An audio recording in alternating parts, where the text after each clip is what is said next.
Welcome cyclists to the 14th annual Cycle North Carolina Mountains to the Coast Riders Meeting via YouTube. My name is Ragan Williams and I'm your ride director and the host for tonight's meeting. I'm going to go through a number of topics that we feel are valuable and important information to get to you before you arrive in Brevard on Saturday, September 29th. Hopefully these topics will answer questions or possibly drum up questions that you can bring to the Rider Q&A meeting on Saturday, September 29th at 7 o'clock at the Porter Center in Brevard. There you can ask questions, meet the staff, and learn of any last-minute route changes that might occur before we get there. Just a little information about the ride. We've got 1,089 participants registered with 35 states and 4 countries represented. Those 4 countries are Russia, Great Britain, Canada, and of course the United States. Our average age is 56. Our oldest male is 84. Our oldest female is 78. Our youngest male is 5, and our oldest female, or youngest female, is 6. The average number of miles per day is 64 miles per day, with the first couple of days being probably your most difficult days. I mean, we are riding from the mountains to the coast, so it's all downhill from there. On the routes open up at 7:30 in the morning with your first rest stop opening up at 7:45. All routes will close each day at 5 o'clock except for the final day as we go into Carolina Beach. Those rest stops will close at 3 o'clock. Or the route will close at 3 o'clock. All the routes will have markings. There will be markings on the road, and there will also be signs at every turn. Not to mention you'll have your cue sheets. If you get lost, it's almost impossible for you to get lost with the cue sheets, the markings, and the signs. At each turn, you will have this signage at each turn. If you can't see this, then you either got your head down or you're not paying attention. Also, on the road at each turn, you will see this marking. If you see this, then you're going right. If it's this way, you're going left. In addition to those markings, if you're doing the 100 mile on day 5, you'll need to follow the marking that says 100 below it. Just follow those markings, and then that'll bring you back to the route. If you don't want to do the 100, then don't follow the markings that say 100. Along the route, we'll post warning cones or warning symbols in areas that we feel that you need to be aware of, whether it's potholes or a rough pavement or a bump in the road. We want to bring this attention to you so that way it doesn't surprise you and then cause an accident. So if you see a cone or some orange paint going around a pothole, just make sure you veer away from that and not run right into it. Always be alert when crossing railroad tracks. This can be a huge hazard for any cyclist going over railroad tracks, especially in the morning when the tracks are wet with dew. We encourage you and want you to get off your bike and walk across the railroad tracks every time.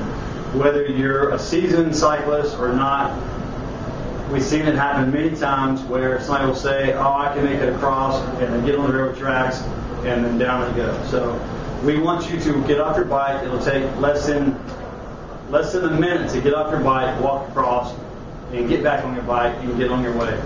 It's better to be safe than find yourself looking down at the ground when you've fallen off your bike at railroad tracks. We will mark all railroad tracks on the cue sheet, so just make sure you know at what mileage they were at. All the rest stops will be located about every 10 to 20 miles. At these rest stops, you will have porta-johns, you'll have hand sanitizer at the rest stops, you'll have Powerade products, you'll have Cokes, you'll have fruit, snacks. We try to give you a lot of variety because we know a lot of you have different tastes, you like different things, so we will try to give you enough to keep things different each day. One thing that we have not done in a while is have ice at the rest stops. This is mostly for sanitary reasons. We found that other rides were letting people reach their hand into ice to grab ice, and they had their sweaty gloves on. And that's the easiest way for you to get the entire ride sick. So we don't have any ice for you to put in your buckets. We'll have ice water, but ice will not be available for you to put in your water bottles. Rest stop volunteers. We're always in need for rest stop volunteers. If you have not indicated that you want to volunteer, please email us at cyclenc@ncsports.org, and we'll follow up with an email back to you and let you know where we can use you. Our biggest need, as I said, is with rest stops. Especially the first couple of rest stops that morning. It's hard to find locals that can come out early in the morning, especially on Sunday. So we can always use you. If you're interested, please contact us via email. Weather. Cycle North Carolina runs rain or shine. So if it's raining, when you get up in the morning, then you still got to ride to the next town.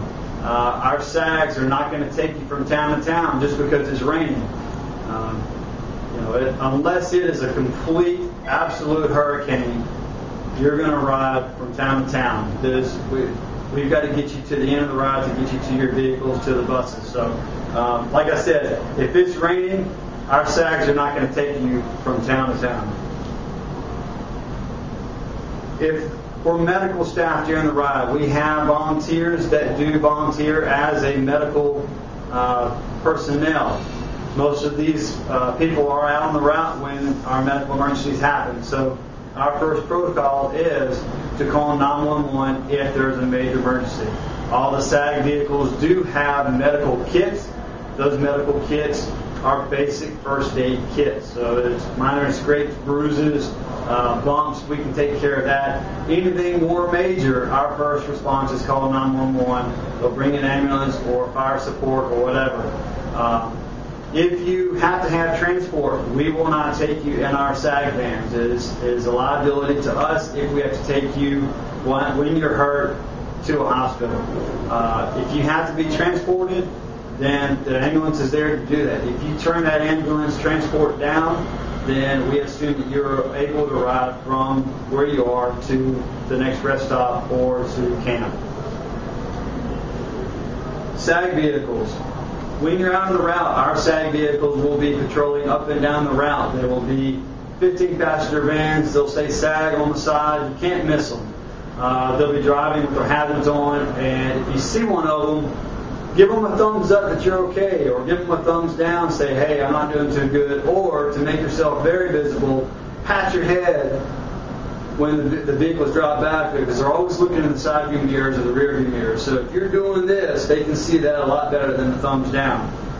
Also, if you've got a mechanical breakdown and you're on the side of the road, put your bike upside down with the wheels up in the air, and that's a dead giveaway to a SAG driver that you need assistance, and they'll pull over and pick you up. Pace lines. We want you to avoid pace lines at all possible.